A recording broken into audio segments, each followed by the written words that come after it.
మంచిర్యాల జిల్లాలో ఎడతెరుపు లేకుండా కురుస్తున్న వర్షాల నేపథ్యంలో ప్రజలు అప్రమత్తంగా ఉండాలని మంత్రి గడ్డం వివేకానంద సూచించారు. కోటపల్లి మండలంలో ఇంటి గోడ కూలి గాయపడిన బాధితులను ప్రభుత్వ ఆసుపత్రిలో మంత్రి పరామర్శించారు. బాధితులకు ఇందిరమ్మ ఇల్లు మంజూరు చేశామని, పరిహారం అందించే చర్యలు కొనసాగుతున్నాయని తెలిపారు.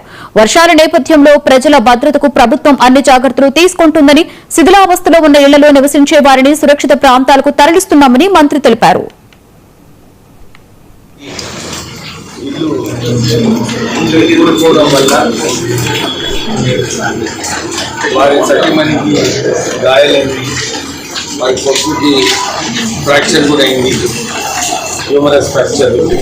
వాళ్ళిద్దరు కూడా హాస్పిటల్లో మంచిర్యాలలో షిఫ్ట్ చేయడం జరిగింది.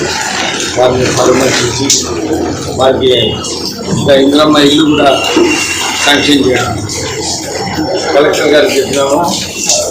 ఏదైతే ఇలాంటి పరిస్థితులలో వారికి కంపెన్సేషన్ ఇవ్వాలో ఆ కంపెన్సేషన్ కూడా ఇమీడియట్లీ శాంక్షన్ చేయడానికి కలెక్టర్ గారికి ఆదేశాలు ఇవ్వడం జరిగింది. చెన్నూరు నియోజకవర్గం ఈ భారీ వర్షాల వల్ల ఎక్కడైతే